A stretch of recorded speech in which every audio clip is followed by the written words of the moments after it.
Well, that wasn't the case. There were 5 different opinions on how the property was to be run. The property management company got 5 different directions, all of them conflicting.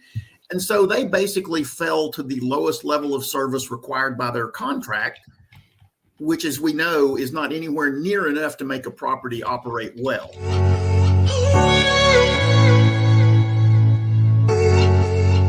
Welcome to Real Estate Hustlers Podcast. I'm your host, Josh Appleman, founder and CEO of Appleman Properties. Today, we're joined with Shawn Griffith. Shawn has extensive experience in multifamily investing and as a limited partner, as a GP side as well as and as a key principal. Is currently in a GP in 303 units and passive investor in 3,366 units. So the name of the show is Passive Investing is a Lie, and I can say Shawn certainly sounds like he qualifies. But Shawn, we appreciate you coming on the show today. If you could let the listeners know a little bit more about yourself. Yeah, absolutely, Josh. Thanks for inviting me on the show and giving me an opportunity to chat about one of my favorite subjects, which is real estate. And the map up behind you there reminds me that my other favorite thing is travel. Yeah. And I'm actually working on a book that's going to combine the two. How can you use real estate investing to fund your travel habits when you retire? But we can get into that later. A little bit about me. My wife and I started investing in real estate about a dozen or so years ago. And I'm trying very hard to get rid of the term passive investor. And we'll talk about that in a little bit. We invested in our first deal as a limited partner, and we just were absolutely spoiled. It was one of those sweetheart deals that we made like 3.5 times our money. It cash flowed 12 to 14%. And, it was just a home run. I'm still looking for another deal that good after a dozen or so years. Yeah. Haven't found one yet, but still looking.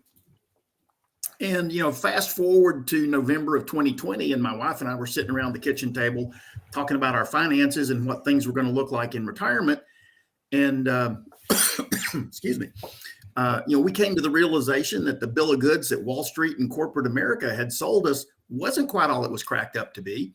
I mean, don't get me wrong. We had money in a 401k and we'd have had an okay retirement, but, we'd have to cut back on our standard of living and what we give to our church and charities and cut back on our travel. We didn't want to cut back on anything. We wanted to step it up a notch. And we ask ourselves the question, well, how can we do that? And we looked at several different opportunities. And for us, the answer was syndicating real estate. So we found a coach and mentor, dove in head first, and really, got our first property under contract and closed on it in November of 21. And I've been fortunate that that's been my best performing property to date. We just did a distribution a couple of weeks ago. And, it's definitely a learning experience. But that's kind of the nickel tour of me and what I did and how I got into real estate. But if you want me to talk a little bit more about why passive investing is a lie, I'm happy to do that as well. Yeah, we're certainly going to get into that because I wholeheartedly agree with you because it's there's two sides of that. But on the one that you had purchased in 21 and just sent out a distribution, I'm assuming that was a heavy value add. Not really. Okay. We put maybe I don't know a couple of $100K into it total, and we haven't done any significant upgrades to the units. There were still a few units that hadn't been brought up to the new standard. So we, as those turned, we brought them up. We still have one unit that probably will never get updated because the guy that's in the unit's been there for 30 years and he doesn't want to move. And, he doesn't want people coming in and moving his stuff. And so cool, I'd love to have more tenants like him. Yeah, you have to flex into really anything in life. Different scenarios come up and adapt, flex, and it's don't be the stick in the mud. Let's talk about you investing in over 3,366 units as a passive investor. Let's talk about the first. Well, you talked about the first one, and then the second. Let's get into the second one, and then what really made you accumulate so many units as a passive investor. So the first one really spoiled us and opened our eyes to what's possible with real estate. Have they all been that good? No. And one of the lessons that I learned, it wasn't on the second one. The second one did okay. It performed as advertised. But this was during that time when if you could fog a mirror, you could make money in real estate. You didn't have to do anything special. You could have a few hiccups here and there, and you still hit your projections. Those same operators today would probably have failed and given their property back to the bank. So for me, the big thing is not only do you need to learn enough about underwriting. You don't have to be an expert. You don't need to go find properties. But if you're a passive investor, and again, don't like that term, if you're a limited partner on a deal, then you need to know enough about the underwriting so you can at least read somebody else's underwriting and look at it and understand what all these numbers on these spreadsheets mean. And the numbers really fall into two categories. They're either facts, things that you know, like the number of units, the square footage, the price per unit that they're getting right now.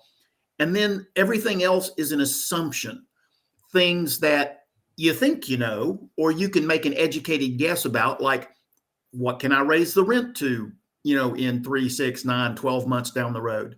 What are the expenses projected down the road? And so, like insurance, nobody knew insurance was going to double. You can't underwrite for that. You can allow some flexibility in your underwriting by, overestimating costs and underestimating, income growth. And that gives you a little more flexibility. Everybody tries to push everything right up to that edge. And, as an investor, this is where I get into you as an investor should not be passive. The income can be passive, but you as an investor need to do your homework, and not just on the property, on the team. You need to ask hard questions because you're investing your money, your hard-earned capital. Potentially, you're risking your retirement based on this person that invited you into a deal. And if you don't know them really well, and you don't know, at least have some comfort level that the team is all on the same page, your money's at more risk. And the reason I say that, on my third deal we got into, it was a guy that we got into on our second deal that did well. He had another deal. We got into that. And turns out, I really didn't know the other 4 partners on the deal. So there were 5 partners on this deal. And I just assumed he had done his homework and vetted the partners and that they were all on the same page as how the property was going to be run. Well, that wasn't the case. There were 5 different opinions on how the property was to be run. The property management company got 5 different directions, all of them conflicting. And so they basically fell to the lowest level of service required by their contract, which, as we know, is not anywhere near enough to make a property operate well. Now, the only saving grace was this was during a time when you, like I said earlier, you can fog a mirror, you could make money in real estate. We still made some money. It was not the doubling our money that they had promised. We never saw a penny of cash flow in the 2.5 years we were invested in that property. And, I was happy that we got out with our money plus a little bit. And then we found another deal that we liked and put it into that. But, one of the things you have to expect going into this, and you as a prudent investor should plan for, not every deal is going to perform as advertised. I've been invested in enough deals now to know that, even if you've got operators that have proven track records, even they run up against things where stuff just happens, right? I mean, and you have to deal with it. I've got a guy that we've invested with in several properties. One of them is doing great. And one of the properties, I think they did 1 distribution and then they had to stop distributions because they had an insurance claim and they're still in litigation with the insurance company to get them to pay off. And so, Wow. It's a business. Things happen in business. You try to build as much flexibility into your plan, as a general partner that you can. but again, it kind of goes back to, you as an investor, if you're a limited partner in a deal, I like to focus on the partner part of that. Yeah, it's limited in the terms in that, we're not expecting you to show up and do work and visit the property and things like that, but there's still a partner piece in there, and you need to do your part as the investor so that you're comfortable with the deal, so that you understand what the plan is, so you understand that there could be potential risks to your money. And that's another subject that I love to talk about is do you as an investor understand your risk tolerances? Yeah. Anyway, I could go on about this for days. No, you're hitting spot on everything, and I want it to be where people just absorb it, because you've taken years of experience and you're condensing it down to biteable pieces. So that's huge. I have a question on you've got 3,000 units on the back end. Even reviewing the financials that are coming in, do you have a team behind you to make sure, an asset management team just managing the 3,000 plus units? So for the deals that we are limited partners in, we do try to review the financials. Our youngest son works for us and does part of that. Fortunately, he's smart like his mother, and my wife has an MBA in finance and is very good with that kind of stuff. And she can breeze through financials way quicker than I can. I understand them to a certain degree. I'm learning. It's like everything else. And one of the things I love about this business is there's something to learn every day. Yeah. But so we do try to look at those, not necessarily on a quarterly basis. If the property's running well, and they're doing distributions, honestly, I'm not going to pay quite as much attention to them as I am the ones that may be having issues or they're not doing distributions.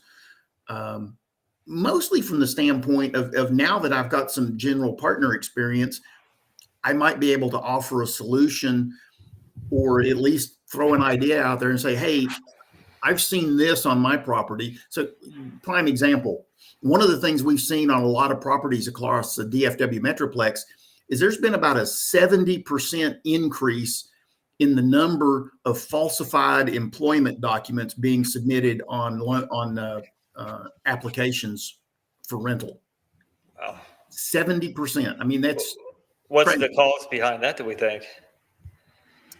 Well, I think a lot of people, either their salary hasn't kept up with inflation, and they're trying to pad their employment numbers, because most places require you to make 2.5 to 3 times your rent in salary, and some people just don't qualify for that.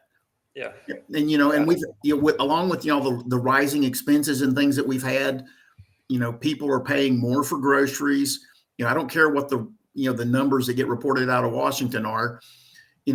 If you want to understand real inflation, go back and look at the price you paid for a loaf of bread over the last 5 years. Yeah. Yeah. It's being hit everywhere. I mean, you can feel it for sure. And people want shelter. In order to get the shelter that they literally need, they need to pad numbers, and hopefully they get through, and then that can lead to other problems. And we know what that looks like too. Yeah. You're a true GP now. You're managing deals, and are you all relying on third-party property management, or are you managing the properties on your own? Oh, third party all the way. Okay. I've seen my first property. We hired the property management company that was already in place because they were doing a great job, and I interviewed several others, and all things being equal, I thought, you know what? These guys are already there. It's going to be less hassle for the tenants. It's going to be less hassle for the guys taking over because they're already there. And, and the regional had like 30 years experience in the industry. She had managed like every property, within like a 50-mile radius for at some point during her career. or pretty close to it. And, it was a great deal. Yeah. Unfortunately, 3 months after we took ownership, she decided it was a good time to retire. And her replacement lasted about 2 months. And then her replacement lasted about 3 months. And then they finally brought in their troubleshooter, because by then my occupancy was down to like 78, 79%. And while she was getting it turned around, I didn't feel comfortable that they, had the ability to keep good people in the office. So we ended up doing a change, and the guys that we went with have just knocked it out of the park. They went from, 80% occupancy up to 94% in 6 weeks. They've all been quality tenants. And, they've got our collections the highest they've ever been. So, yeah, I firmly believe in third-party management. But like anything else, you have to look at that as a division of your company, and you have to manage it accordingly. Yeah, it sounds like you all hit the home run, though. Finding that property management company that is performing as well as you all have found them to perform, that's an anomaly. Unfortunately, it is, because I agree. With the how hot, I'm going to say how hot real estate became multifamily specifically, that created it, and the problem with finding good people to run and actually to show up for work and actually work position. It's created a shortage of good people, and property management is a very hands-on. It's very it's not glamorous, but it's got to get done. And finding the good well, people, you've got to find people that have that heart to do that. Yeah. And they've got to be people. And the other thing is, I like to tell my partners when when I make a mention that, hey, we need to boost our payroll at this property, everybody finds a reason to cut payroll, right? Well, that property manager that has their butt in the seat every day at your property is the key to having a well-run property and managing your multi-million-dollar enterprise, and you're paying them crap. One of the things I got a great compliment. We had a broker that did a BOV on that property, our first one, and came back and said, your financials look textbook. He goes, you're running a really, tight operation. I don't see very much in the way of, giving you advice or suggesting improvements. He goes, the only comment I would make is that your payroll looks a little higher than average. And I'm going, yeah, because I have good people and I want to keep them. Yeah. And, it's like any industry. I mean, if you want to keep good people, you got to pay them, especially maintenance people, because they are hard to find these days. Yeah.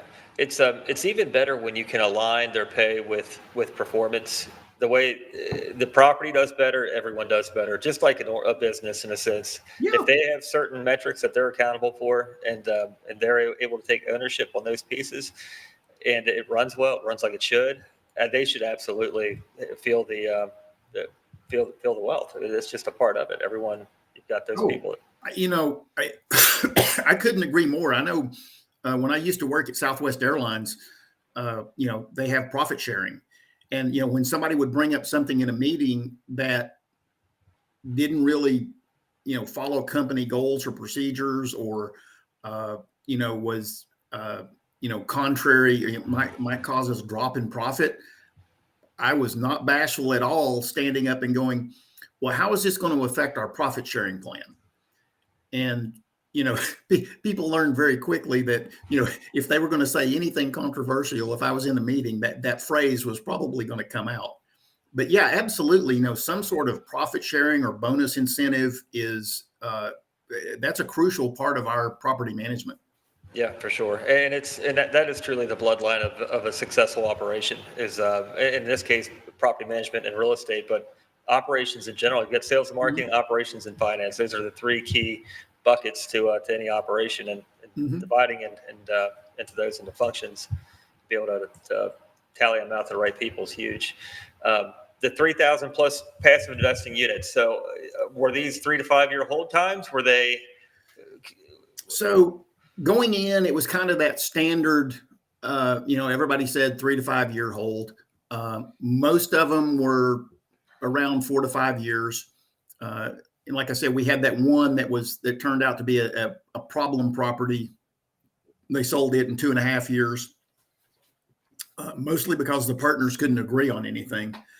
And that's why one of the questions I always ask general partners, because I still do some passive investing myself, because my wife and I eventually want to get to the point where we have enough cash flow out of property and enough properties that are turning over that we can pull proceeds out and live off that in retirement. I'm getting.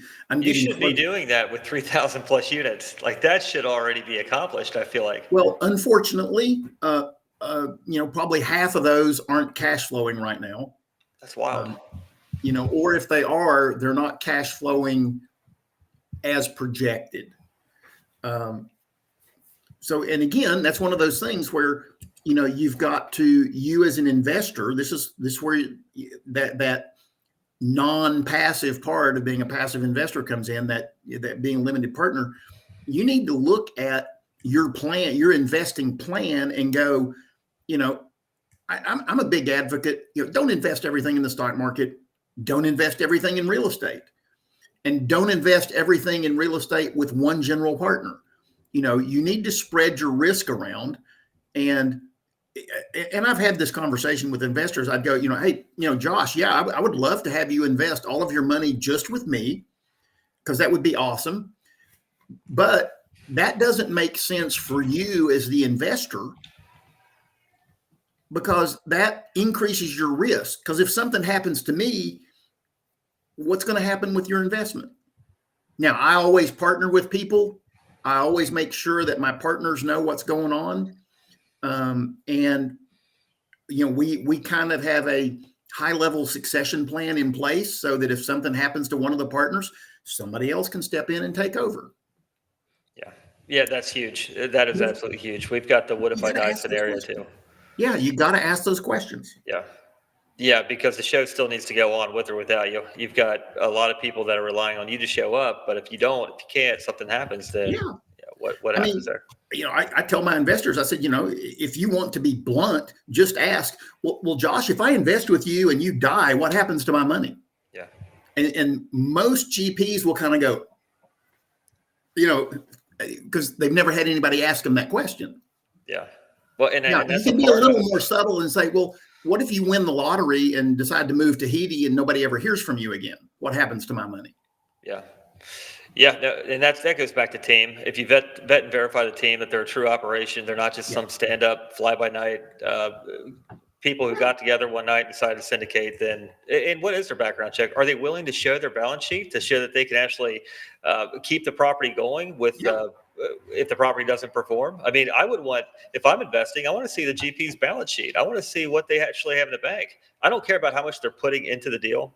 If they're personally guaranteeing it and they're running it and they're finding it, the jockey on a horse, I don't care about how much they're putting into the deal, but I want to know that they've got enough in their balance sheet to support the size of the deal, to make sure that it makes sense. There's a balance. You don't take down a $200 million apartment complex or property or whatever it may be, and you have nothing. You don't have a balance sheet. You got $1,000 in the bank, and I mean that's a spit in the ocean right there. Right, and you just round up 4 KPs to take. It just doesn't balance the experience. It just doesn't work out like that. And unfortunately, I think the past 3 years there's been quite a bit of that. There's been a lot of people getting into the industry without any kind of business acumen or business experience.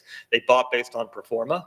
And they put way too much money on the deal on top of the purchase price, whether it's acquisition fees or overinflated, bloated CapEx budgets, or they've got the wrong property management on it. They don't know how to operate the property themselves. There's so many different multitudes. Worse, all of the above. Or all the above. And it's just a conglomeration of a lot of money at risk that people are going to lose because of true ignorance. And people just got they got the shiny object syndrome, and they wanted to go take down a big project, and got a lot of people that believed in them ultimately. But that's just there's changes out there happening right now, especially with interest rates and the way that the market is right now. It's either a really good opportunity to buy for a lot of people, or it's really bad times for a lot of people. Unfortunately, it's one or the other. We've always bought on conservative notions that if it doesn't cash flow today, then it's a business, then it's move on, find the next deal, and hopefully it does.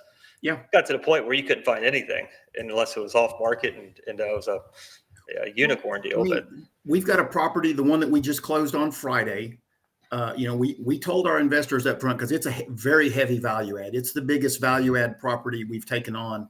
We're going to be putting probably $2.5 to $3 million into this property.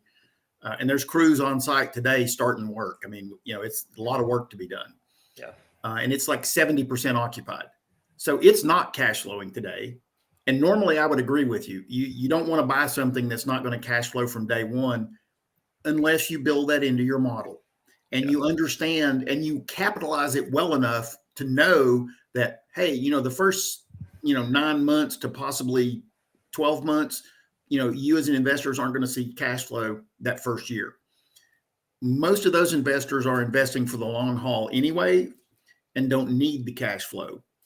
Now, we all love cash flow. Don't get me wrong. I wished it. And typically we try to underpromise and overdeliver. So, our goal is to get cash flow sooner than what we told investors. A lot of that's going to be with our property management company, which we have a strategic relationship with the property management we're using now. And, it's going to be really interesting on this one. Well, if the numbers prove themselves out and it's in an area that makes sense, and to me, management's everything.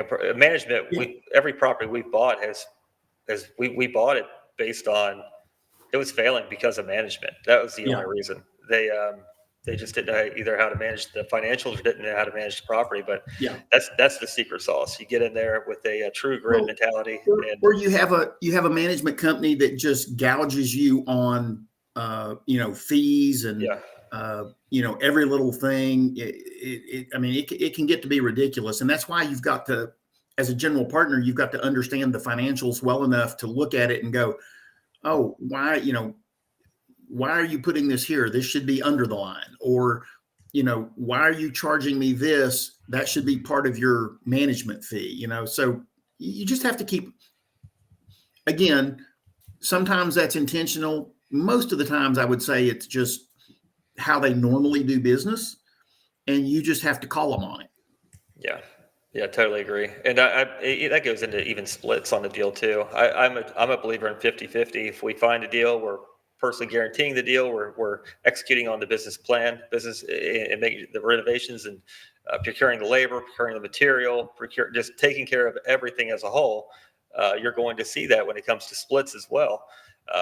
Versus other syndication firms that might be doing 70-30, and that's okay too, but they're not necessarily, in your all's case, you've got third-party property management, which is an extension of yourself, and they're taking care of it. There could be rationale to where some things might be offset by others, depending on how the thing is structured as well. Yeah. Typically our deals, we do an 80-20 split. 80% goes to our limited partners. And 20% goes to the general partners. That's generous. That is very generous. Well, we want repeat investors. Yeah. We may change that in the future. I don't know. But it's working for us right now. And as long as it continues to work, we'll probably leave it that way. Real estate is slow. These things take years to turn around, and it's a major process, and it absorbs so much time, effort, and energy to do it the right way. And at the end, I just want to make sure that it's been well worth our time. And every property's got different arrangements, different needs, wants. Because you can also you can velocitize your time by putting property management in front of you as well. We self-manage all of our properties in-house, so that and we are in the thick of it. We're in the weeds. We also control it. So there's different things, but there's different operators that require different models, and it works. Yeah, we've got some friends in San Antonio, a couple of different groups that are they're completely vertically integrated. They have all their property management in-house. They have their construction in-house, and that works well for them. We may do that at some point in the future, but right now we're going, We do well with third-party management. Yeah.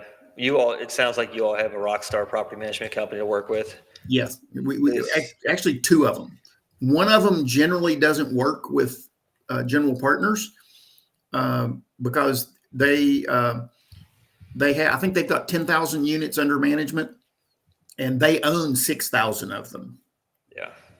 The other 4,000 they do as a courtesy for some customers that they deal with that are like small and mid-sized family offices.